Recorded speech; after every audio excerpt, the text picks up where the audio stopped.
तो बच्चों ये अपने आप में फिर एक बहुत फंडामेंटल चीज आ रही है। किसी बैटरी का जो अपना इंटरनल रेजिस्टेंस है, क्योंकि दुनिया की कोई भी मशीन हो, वो बहुत सारी चीजें, वो परफेक्ट मशीन हो ही नहीं सकती। इवन थर्मोडायनेमिक्स में भी आपने कार्नो हीट इंजन पढ़ा था। तो परफेक्ट कुछ नहीं होते, तो बैटरी परफेक्ट कहाँ से हो जाएगी? तो बैटरी अगर परफेक्ट नहीं है, तो इसका मतलब बैटरी का भी अपना रेजिस्टेंस है, जिसकी वजह से थर्मल एनर्जी प्रोड्यूस होगी। तो वो रेजिस्टेंस क्यों है, कितना है, और अगर वो रेजिस्टेंस नहीं होता तो क्या होता, इस पे बात करनी है।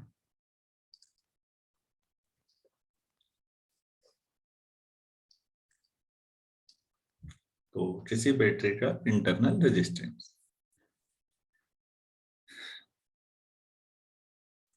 वही डायग्राम फिर बना देते हैं जो अभी बना था थोड़ी देर पहले। ऊपर बार बार कहाँ जा पाएंगे देखने, तो ये बना दिया हमने। सेम नाम दे देते हैं, ये सी डी थे, ये ए बी है। ये बैटरी का सिस्टम है पूरा, ठीक है। और इसमें करंट आई, यहाँ से भी आई। और हमने ये भी बताया था कि जो ये था, बेसिकली जो बैटरी के टर्मिनल है ए और बी, साइज में तो बराबर है, वो ज्यादा पोटेंशियल पे होने की वजह से हम उसे थोड़ा बड़ा बनाते हैं। इनके बीच लगने वाला फोर्स याद है? Battery force F B.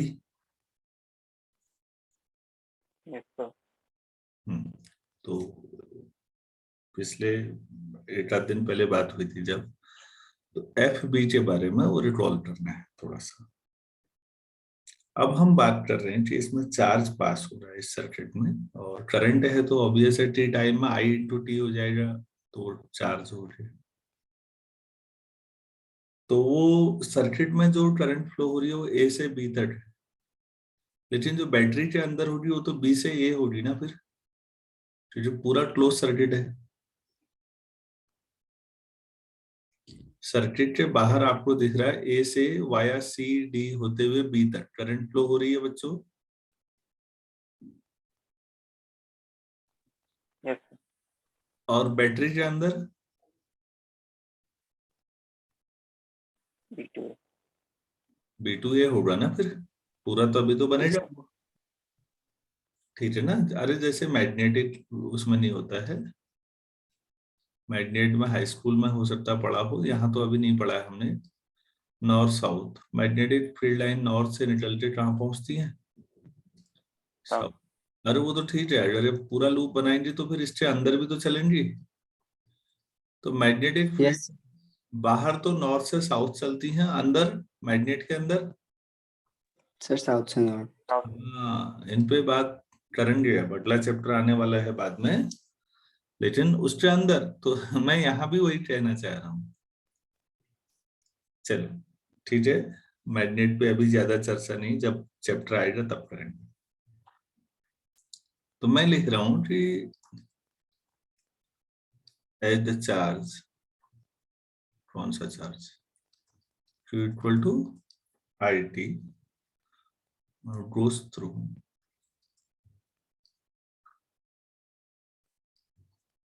the battery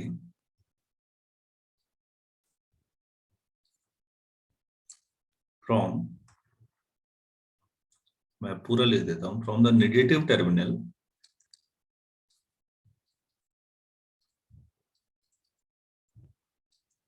B to positive terminal A, terminal A। तो ऑब्वियस है, ये जो चार्ज है बच्चों, इसको ले जाने में किसी ने तो काम किया ही होगा। बैटरी के अंदर किसने काम किया है? बैटरी के अंदर कौन सा फोर्स है? मैंने नीचे बना रखा है ये वाला, यस। ठीक है ना? तो इसने काम किया, यस। काम होगा, और कोई चीज पास हो रही है और उसको धक्का भी दिया गया, तो ऑब्वियस है वर्क भी होगा ना, फिर काम किया जा रहा है। Yes, sir. तो मैं लिख दे रहा हूं कॉमा वर्क इज डन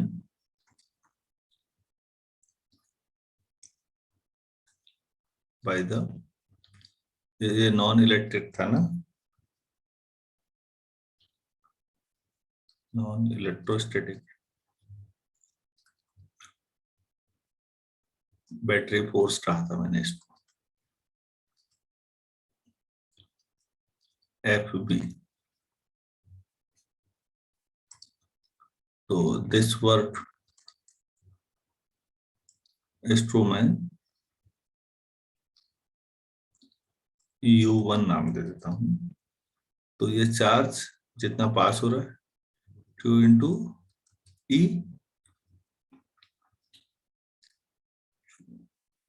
तो Q तो आई टी था, तो ये हो जाएगा I T E.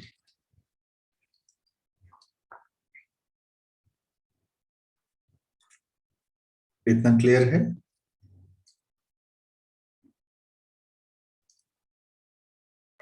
Yes sir. अच्छा, तो यार एक बात बताइए, बी के मुकाबले ए का पोटेंशियल ज्यादा हुआ कम हुआ सर्किट में, हम क्या मान रहे हैं? बी के सर हमने क्या इनमें यूनिट लेंथ ले रखी है ए और बी के बीच में? नहीं, ऐसा तो कहीं नहीं लिखा है। सर क्योंकि एक्सप्रेशन में तो सर हमने सिर्फ आई टी ई लिखे ना सर। वो तो क्यू की वैल्यू लेती है आई टी तो। हाँ सर, और डिस्टेंस का क्या करेंगे फिर? नहीं नहीं, ये एक्सप्रेशन है ना, वर्क अच्छा ओके सर। हाँ हाँ ठीक है sir, okay. Q into V होता था, वो ई लिखा हुआ है ए और बी के बीच टर्मिनल पे, क्योंकि अभी सर्किट का जिक्र नहीं आया ना, हाँ सर। तो ये लिखा। अब मैं क्या कह रहा हूं, ध्यान से सुनना। बी के मुकाबले ए का पोटेंशियल ज्यादा है ना सर्किट में? Yes sir. अरे भाई, तभी तो पोटेंशियल डिफरेंस आएगा नेट ए और बी में। हम लेते तो हैं ए को बी पे मान लेते हैं, बी को जीरो पे, ऐसा कोई जरूरी नहीं है, डिफरेंस भी होना चाहिए, हम ये कहते हैं। यार एक बात सोचो, बी पर पोटेंशियल कम है, ए का ज्यादा है, और ये जो एफ बी है, ये चार्ज को बी से ए तक पहुंचा रहा है, उस दौरान इतना काम किया जो इक्वेशन 1 में है। तो फिर आप सोचो कि जब बी से ए पर पहुंचे और लोअर पोटेंशियल से हायर पोटेंशियल पर कोई चीज ले जानी होती है, तो आपको वर्क करना पड़ता है। आप ग्रेविटेशन में ज्यादा अच्छा समझो।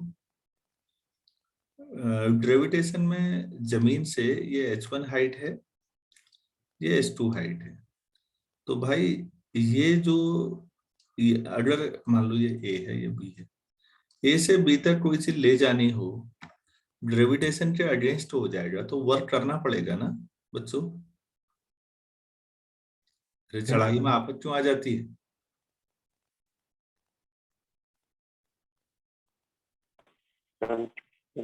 ग्रेविटेशन के अगेंस्ट चल रहे हैं ना आप, तो आपको वर्क करना पड़ रहा है, आप एजेंट हैं external.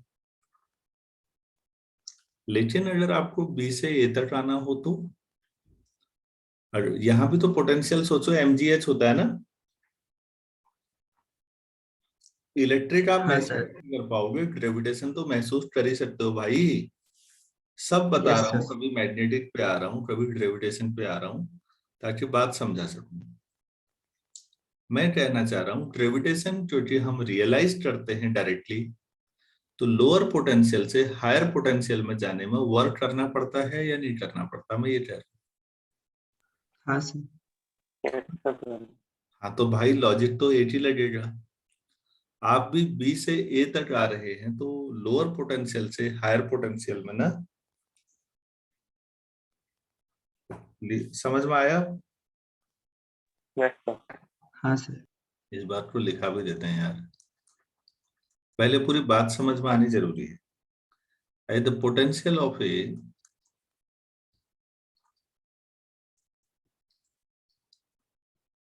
is higher than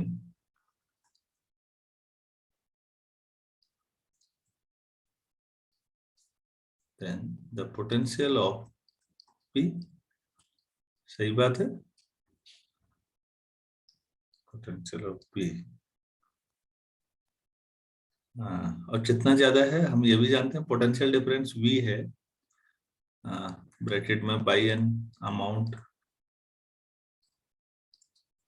P, ठीक है, देखो तो, यस सर। अरे ये बैटरी है, ये A है, ये B है, आप कहते हो ये V पर, मान लो 0 पर, या ये V/2 पर, ये -V/2 पर, पोटेंशियल डिफरेंस तो V ही है, ये 0 पर, ये -V पर, तब भी पोटेंशियल डिफरेंस तो V ही है, कोई भी अरेंजमेंट ले लो ऐसा, तो आप कहेंगे कि अच्छा A का पोटेंशियल B के मुकाबले V ज्यादा है, आप लोअर पोटेंशियल से हायर पोटेंशियल की ओर जा रहे हैं, चार्ज जा रहा है मतलब इसमें, तो जब पोटेंशियल ज्यादा है तो पोटेंशियल एनर्जी भी ज्यादा होगी ना, Yes, sir. तो आप इसी सेंटेंस को पूरा करो, द, अब इधर लिख देता हूं यार, the electric potential energy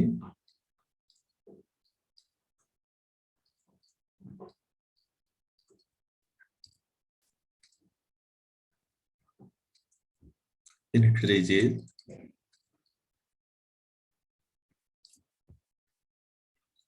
by an amount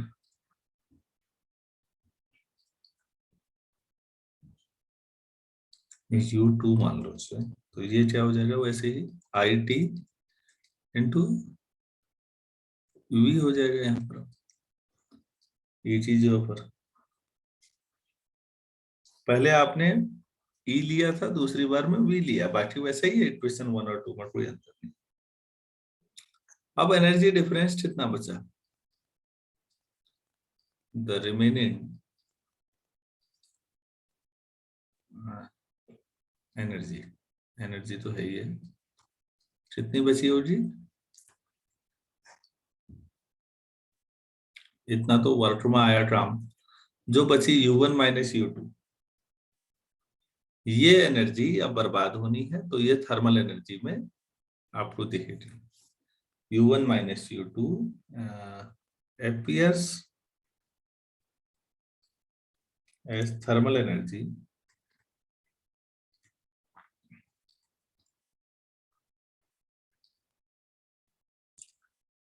किसकी thermal energy of the battery material, जिससे बैटरी बनी हुई है,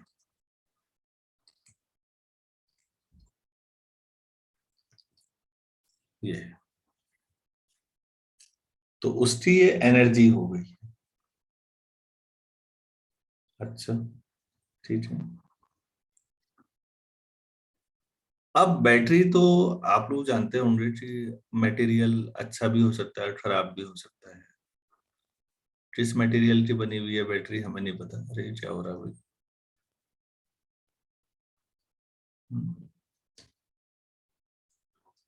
ये अपने आप ही क्यों ले रहा है,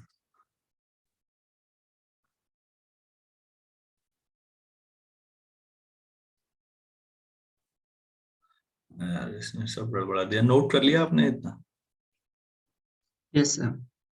Yes. अच्छा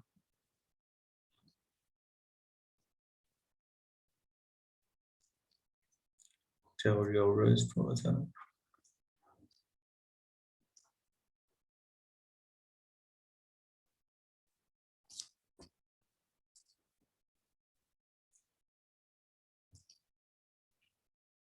हटे नहीं रहा,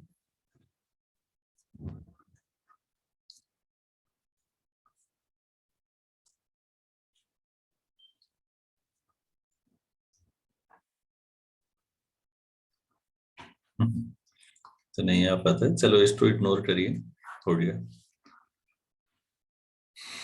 मैं कह रहा था कि बैटरी में आपने U1 - U2 ही थर्मल एनर्जी है, और ये डिफरेंस जितना ज्यादा होगा उतनी ज्यादा थर्मल एनर्जी प्रोड्यूस हो जाएगी, ठीक हो गया। अब थर्मल एनर्जी अगर आप चाहते हैं कि कम से कम हो, तो बैटरी मटेरियल जो है उसका अंतर आता है, आपने ड्रॉ किया होगा मार्केट में कि सेम पोटेंशियल डिफरेंस की जो बैटरी है अलग अलग रेट पे मिलती है अलग अलग कंपनियों की, कि आप इस कंपनी की खरीदें तो इतने की है, दूसरी कंपनी ज्यादा महंगा बेच रही है। क्वालिटी का अंतर आप समझ पा रहे हैं कि वो क्या होता होगा, जिसके लिए U1 माइनस U2 जितना कम होगा, ये डिफरेंस जितना कम होगा, थर्मल एनर्जी उतनी कम पैदा होगी, तो गर्म कम होगी बैटरी, तो वो अच्छी मानी जाएगी। आप अपने मोबाइल में ओरिजिनल बैटरी चाहते हैं, आप क्यों नहीं चाहते कि लोकल जो बैटरी आती है वो लगाई जाए? क्या अंतर होता होगा, समझ पा रहे हैं या नहीं समझ पा रहे Yes. हैं? Yes sir. सर पर उसमें तो 4 साइकिल्स भी ज्यादा कम का भी होता है ना थोड़ा। नहीं, और भी फीचर मैं मानता हूँ, बैटरी मैं तो कंसेप्चुअल समझा रहा हूँ ना। देखो बेटा, बैटरी का काम तो इंजीनियरिंग है ना पूरी, हाँ सर। और जो मैं समझा रहा हूँ आपको वो एक कंसेप्चुअल क्लैरिटी है बस, हो गया बैटरी के बारे में सामान्य समझ, पहली बार हम पढ़ रहे हैं। तो मैं यस सर। एक बेसिक साइंस का टीचर और एक इंजीनियर का जो अंतर है, इंजीनियर जब बैटरी बनाएगा तो इतनी नॉलेज से तो बैटरी नहीं बनने वाली, अभी वो अपने आप में पूरी ब्रांच होगी और भी फीचर होंगे। देन कंसेप्चुअल क्लैरिटी चाहिए एज ए बेसिक साइंस के टीचर के तौर पर। तो हमें तो ये समझना होता है कि अच्छा ये जो डिफरेंस जितना कम होगा, थर्मल एनर्जी उतनी कम पैदा होगी, और जितनी थर्मल एनर्जी कम पैदा होगी, चीजें कम गर्म होंगी, आप उतना उस मशीन को उतना अच्छा मानते हैं। तो फॉर आइडियल जो बैटरी अगर आप मानेंगे, तो थर्मल एनर्जी उसके लिए कितनी पैदा होनी चाहिए फिर? सर 0। जीरो होने का मतलब फिर ये बराबर होना, ये आई टी इंटू ई था, ये आई टी इंटू वी है, तो E इक्वल टू वी हो जाएगा। This is the potential difference, और ईएमएफ बराबर हो जाएंगे, किसके लिए हो जाएंगे बराबर? सर 0 इंटरनल रेजिस्टेंस वाली बैट। बैटरी के लिए, that is ideal battery, perfect battery, जो भी माने आप। तो आप कह सकते हैं कि जैसे अगर कभी पूछा जाए वाइवा में कि क्या कभी पोटेंशियल डिफरेंस और ईएमएफ बराबर हो सकते हैं, तो आप बता सकते हैं कि हाँ, अगर बैटरी परफेक्ट हो तो वो ऐसा हो सकता है। तो वो पूछेंगे क्यों, क्यों का जवाब ये है कि नॉर्मली क्या होता है कि आप U1 माइनस U2 बताएंगे, और आप बताएंगे कि ये थर्मल एनर्जी आइडियल में तो कोई वेस्टेज है ही नहीं ना, जहां वेस्टेज है वो आइडियल कैसे? वेस्टेज तो रियल में होता है किसी भी चीज का हो। बच्चों में समझा पा रहा हूँ? तो एक Yes, sir. Ideal, yes. एक आइडियल बैटरी में कोई एनर्जी वेस्टेज नहीं होता कहीं पर भी। कारणों में हो रहा था क्या?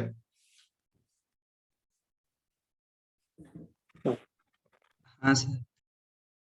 नहीं, एनर्जी वेस्टेज उससे पूरा एनर्जी यूज हो जाएगा, तभी तो ऐसा हो नहीं सकता। तो लिखिएगा please,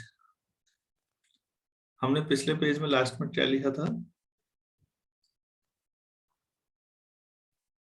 Sir, the remaining energy V1 minus V2 appears as the thermal energy of the battery material. वो तो ठीक है, ये देखो अब ये वहां से हट गया है ऐसा बना हुआ, लेकिन मैं इसको ऊपर नीचे स्क्रॉल कर रहा हूँ तो फिर आ रहा है, क्या हो रहा होगा पता नहीं।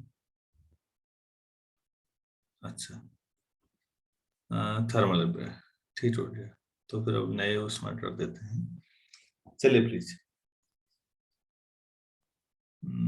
इसको कैसे शुरू करें? लिखिए, इफ नो थर्मल एनर्जी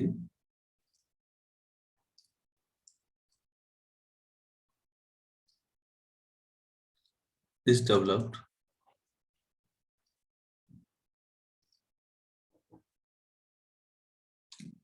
कब? As the charge goes through the battery, charge goes, ये सब कब हो रहा है ये भी ध्यान देना, through the battery, heat produce हो रही है तो कह रहे हैं मतलब हो कब रही है, जब चार्ज बैटरी से पास हो रहा है बैटरी के अंदर से, तब की बात है। देन आप कहेंगे U1 minus U2 0, U1 equal to U2, IT into E equal to IT into V, तो E इक्वल टू V, ये EMF है और ये potential difference. Such a battery is called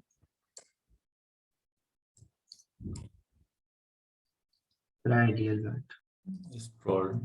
बिल्कुल an ideal battery।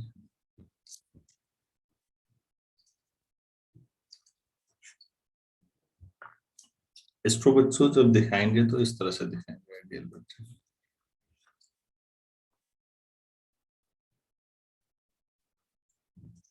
यहाँ पर A इक्वल टू B है, वो ठीक है।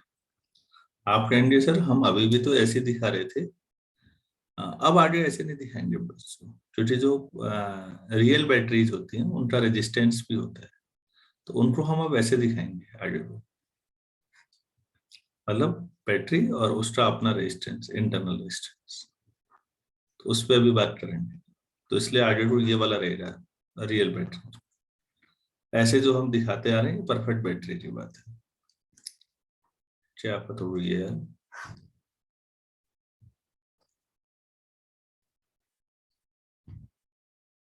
कोई बटन दबा तो नहीं रह गया है?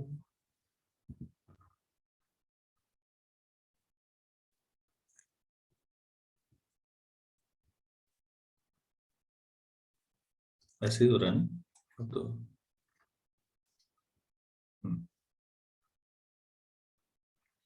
तो आइडियल बैटरी क्लियर हो गई है। Yes, sir. Yes. तो आइडियल बैटरी में क्या होता है कि उसके टर्मिनल के बीच जो पोटेंशियल डिफरेंस है, जब करंट फ्लो हो रही है तब भी ईएमएफ के बराबर ही रहता है। तो आइडियल बैटरी का तो ये हो गया, नई लाइन से लिखिएगा। और नॉन आइडियल बैटरी या रियल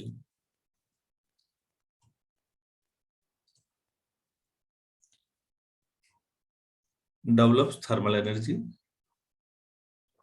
जाहिर सी बात है होना ही था,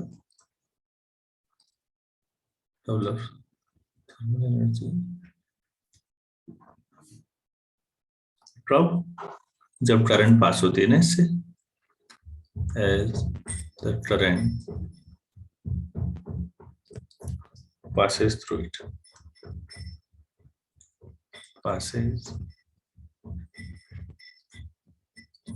through it। तो बैटरी ये है बच्चों, और ये नेगेटिव, हमने कम पोटेंशियल पर है, नेगेटिव पर है और ये पॉजिटिव पर है, ये 0 पर है और चार्ज पास हो रहा है इधर को, तो वो चार्ज का मतलब नेगेटिव फ्री इलेक्ट्रॉन वो यहाँ आके पोटेंशियल डिफरेंस को कम कर देंगे या नहीं।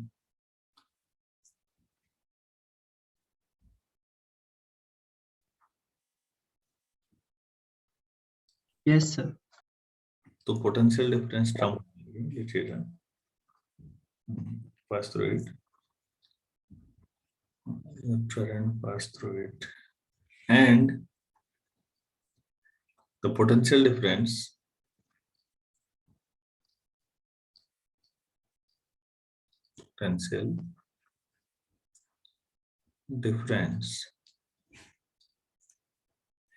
between the terminals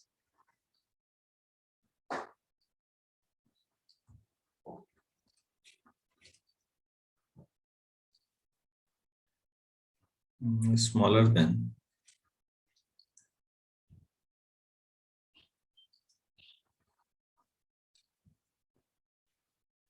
the EMF। तो ये EMF से कम हो जाएगा, यही बताना भी था।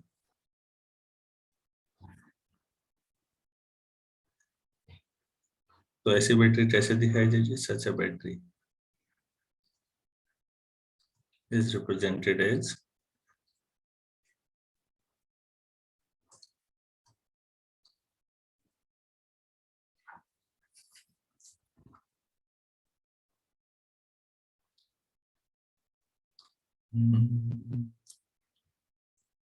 ये स्टेशन डिस्टेंस, आप इसको E समझ लीजिए और इसको R। तो इसका अपना जो रेजिस्टेंस है जिसकी वजह से थर्मल एनर्जी प्रोड्यूस हो रही है वो रेजिस्टेंस होता है, तो ऐसा समझ लो। तो बेसिकली जो मैं अगर सरल शब्दों में कहूं तो रियल बैटरी जो हमारी होती है वो कैसी होती है? Ideal battery plus internal resistance. तो आइडियल बैटरी में अगर इंटरनल रेजिस्टेंस का कंसेप्ट आ गया तो वो क्या बन जाती है? Real battery.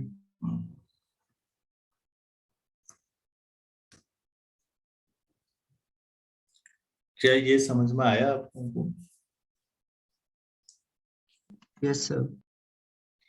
Yes, sir. तो अब एक्सप्रेशन निकालते हैं।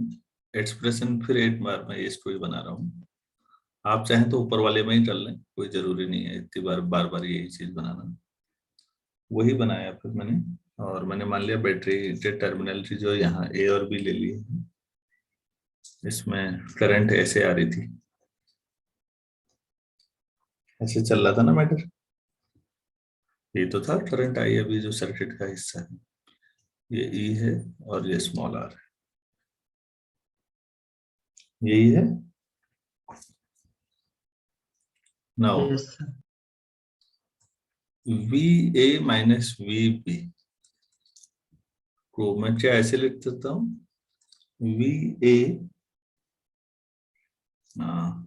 ऐसे करते हैं, ई को ऊपर लिख लेते हैं, यहाँ पर इसको सी पॉइंट मान लेता हूँ, सी। तो V A minus V C plus V C minus V B. अब V A minus V C तो ठीक है,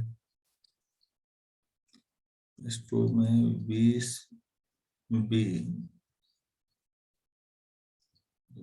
क्या बचा रहा है minus V C, V A minus V C कितना हुआ?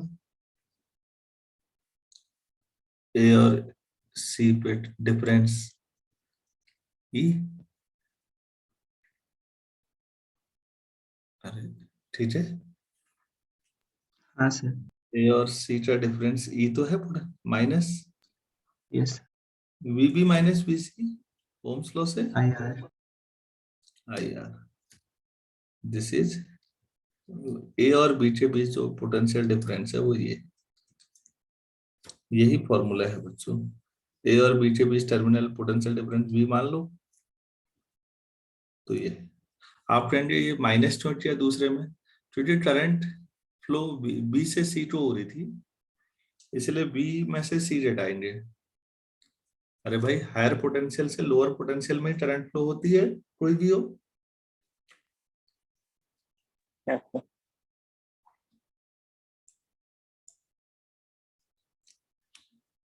तो ऐसा होता है if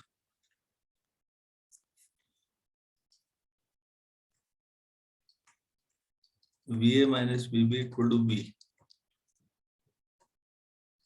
then V equal to,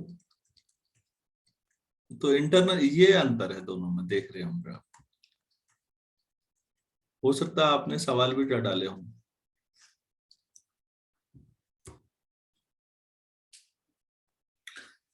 अब आप खुद ही समझिए, जिसका आर स्मॉल आर 0 हो जाएगा इंटरनल रेजिस्टेंस, उस समय वी और ई एक ही चीज होते हैं।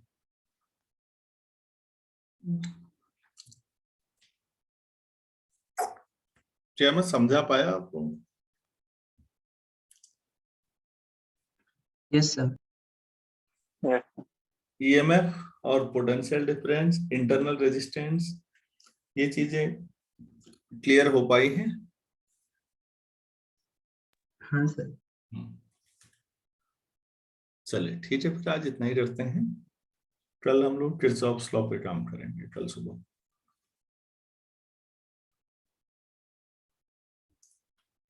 ठीक, thank you. Okay, sir. Thank you. Welcome.